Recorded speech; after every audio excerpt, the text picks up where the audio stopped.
Hi friends, Amla murabba ఎలా చేయాలో చూద్దాం. ఓకేనా? అయితే మనకు కావాల్సిన ఆమ్లా తీసుకుని, కడిగి, తుడిచి సైడ్‌న పెట్టుకోవాలి. వాటిని స్ట్రీమ్‌లో ఉంచుకోవాలనమాట. స్ట్రీమ్ చేసుకోవాలంటే స్ట్రీమ్‌లో మగ్గనివ్వాలి వాటిని. ఎలా అంటే ఒక పాత్రలో నీళ్లు వేసుకొని, దానిపైన జల్లి లాంటి ప్లేట్ పెట్టుకొని, దాని మీద ఆమ్లా పెట్టి మగ్గించుకోవాలి.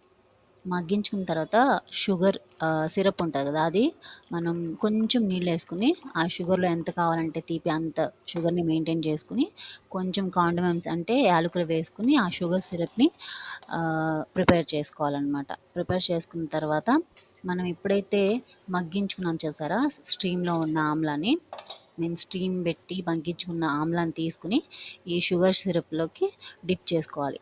ఈ సిరప్ ఎలా ఉండాలి అంటే, మరీ ఎక్కువగా థిక్‌గా కాకుండా, మరీ అంత పల్చగా కాకుండా, నిదానంగా అంటే తీగ పాకం వస్తుండగానే ఆఫ్ చేసేసుకొని, ఈ ఆమ్లాని మగ్గిన తర్వాత దాంట్లో డిప్ చేసుకొని, కాసేపు వరకు ఈ నీళ్ళల్లో కూడా అంటే ఈ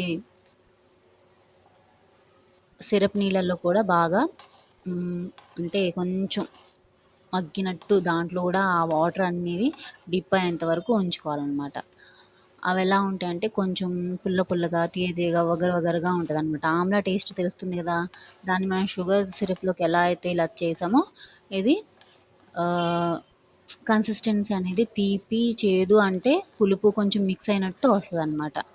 ఇది కంప్లీట్‌గా అవ్వకుండానే ఆ సిరప్ అంతా డిప్ అవ్వకుండానే మనం ఆఫ్ చేసేసుకొని, ఒక బౌల్‌లో తీసుకొని మనం నిల్వుంచుకోవచ్చు. అంటే 1 మంత్ గానీ, అలా డైలీ ఎర్లీ మార్నింగ్ తింటే హెల్తీ అనమాట.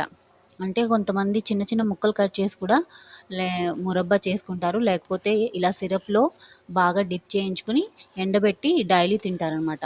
కానీ కొంతమంది ఇలా ఫుల్‌గా గూడా మురబ్బా చేసుకొని, తయారు చేసుకొని ఎర్లీ మార్నింగ్ ఒక్కొక్కటి తీసుకుంటారు ఇన్‌టేక్ అనమాట. బావుందా friends? Thanks for watching. Last